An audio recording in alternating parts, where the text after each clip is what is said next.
Hello everyone, स्वागत है आपका आपके ही चैनल अमित एलएलबी में।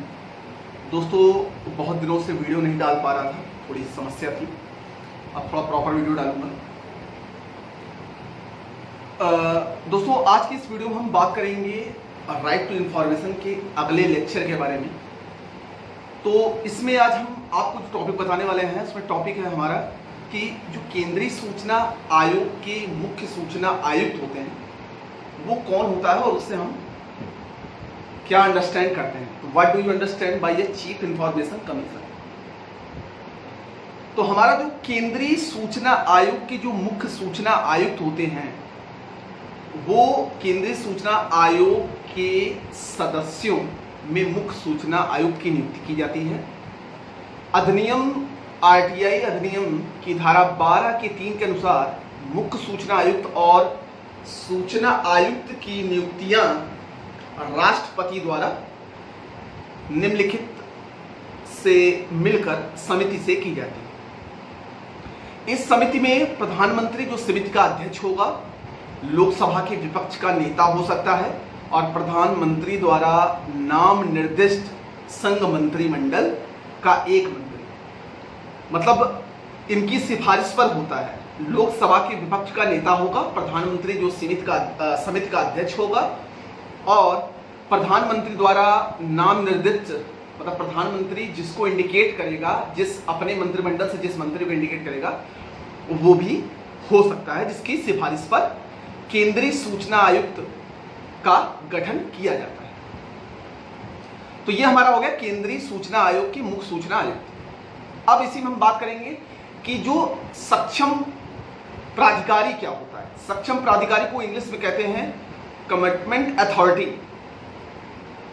सूक्ष्म प्राधिकारी। What is the mean by a commitment authority. तो जो सूक्ष्म अधिकारी होता है वो आरटीआई की अधिनियम धारा 2 की अंगा के अनुसार के बारे में उपबंध करती है। सक्षम प्राधिकारी से तात्पर्य यह है कि इससे मतलब यह है कि जितने भी हमारे केंद्रीय सूचना आयोग जो भी आते हैं, जैसे लोकसभा, राज्य विधानसभा, केंद्र शासित देशों और विधानसभा के संबंधित अध्यक्ष एवं राज्यसभा एवं राज्यों के परिषदों के सभापति उक्त विधायकों के संबंध में सूचना के अधिकार अधिनियम को प्राधिकारी होंगे। जो कमिटमेंट अथॉरिटी होता है, जो सूक्ष्म प्राधिकारी होता है, वो केंद्रीय सूचना आयोग के अंतर्गत जितने भी हमारे ऑर्गेनाइजेशन आती है उनका वो अधिकारी होता है। न्यायपालिका में सर्वोच्च न्यायालय के मुख्य न्यायाधीश सर्वोच्च न्यायालय के संदर्भ में भी सूचना दे सकता है। उच्च न्यायालय के मुख्य न्यायाधीश एवं न्यायालय के संदर्भ में सक्षम प्राधिकारी हो सकता है।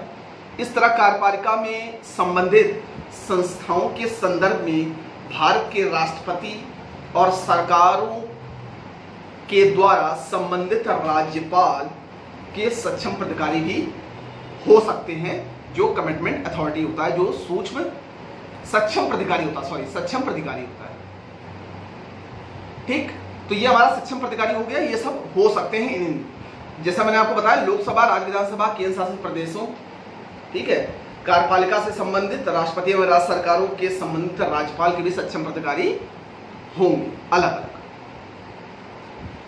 अब इसमें हम अगले टॉपिक की बात करें कि सूचना देने से इनकार करने का आधार क्या है।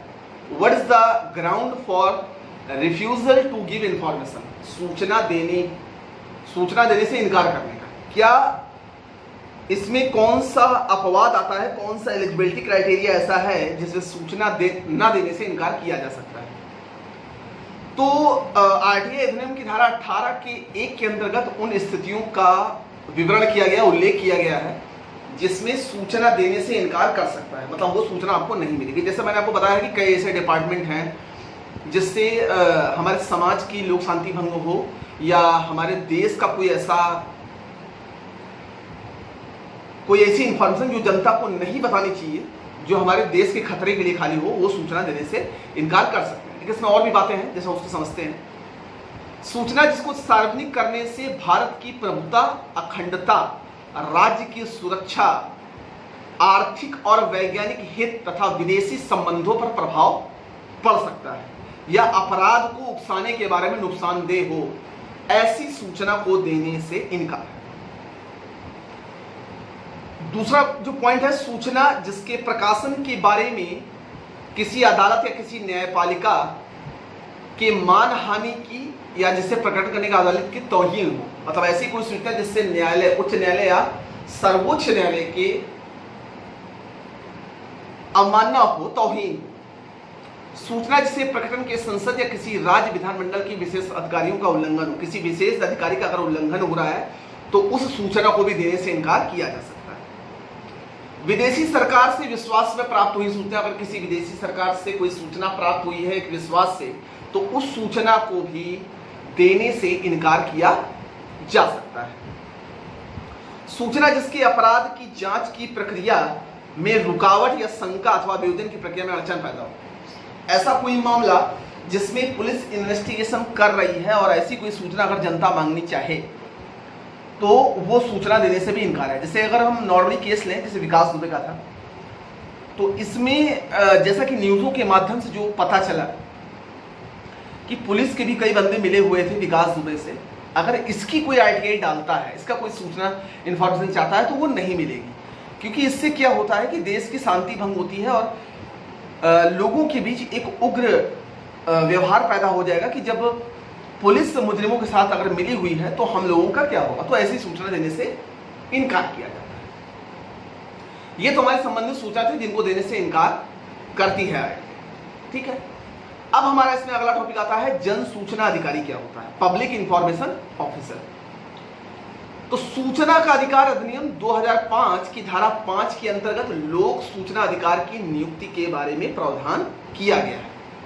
धारा 5 के अनुसार प्रत्येक लोक प्राधिकारी, पब्लिक इंफॉर्मेशन जो ऑफिसर होगा, वो अधिनियम 100 दिनों के भीतर इस अधिनियम के अधीन सूचना के लिए अनुरोध करने वाले व्यक्ति को सूचना प्रदान करने के लिए इसके अधीन सभी प्रशासनिक इकाइयों या कार्यालयों में इतने केंद्रीय लोक सूचना अधिकारियों या राज्य लोक सूचना अधिकारियों को नियुक्त करेगा जितने आवश्यक हो। जैसे हम अगर किसी ऑर्गेनाइजेशन की या किसी ऐसी बात की सूचना मांगना चाहते हैं जिसको आरटीआई देने से इनकार ना करे, तो उसके लिए पब्लिक इंफॉर्मेशन ऑफिसर की नियुक्ति की गई, पब्लिक इंफॉर्मेशन ऑफिसर की नियुक्ति की गई ताकि सूचना को जल्द से जल्द उस व्यक्ति को मिले जिस व्यक्ति को मांगने की इजाजत थी और जिसको देने की इजाजत थी। इस प्रकार से अधिनियम में सफल तथा प्रभावी जो क्रियाएं हैं वो सबसे महत्वपूर्ण लोक सूचना अधिकारी मतलब पब्लिक इंफॉर्मेशन ऑफिसर की होती है, जो उन सूचना को इंफॉर्मेशन लाने के लिए जितने व्यक्ति की जरूरत पड़ती है वो उसको घटा या बढ़ा भी सकता है, ताकि सूचना देने का जो प्रोसेस है 30 दिन के भीतर वो जल्द से जल्द मिल सके।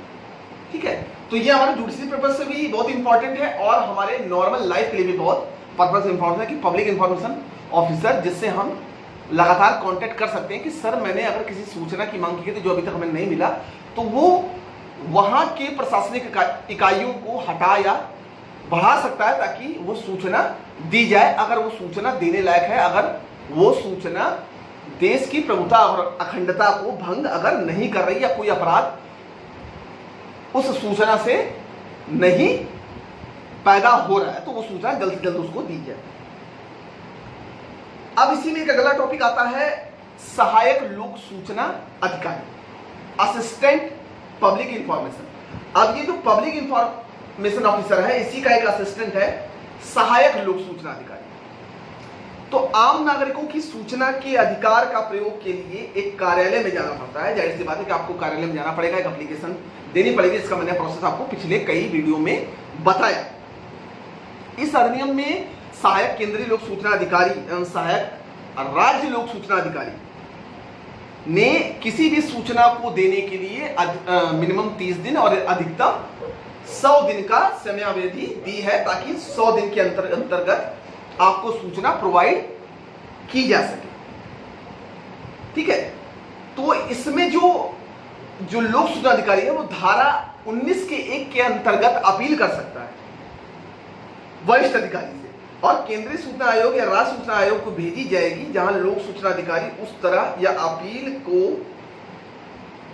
आवेदन प्राप्त जिसने किया होगा उस आवेदन पत्र को निपटाने के लिए धारा 7 का 1 के अनुसार निर्धारित अवधि के अंतर्गत आपको सूचना प्रोवाइड करेगा, इंफॉर्मेशन प्रोवाइड करेगा।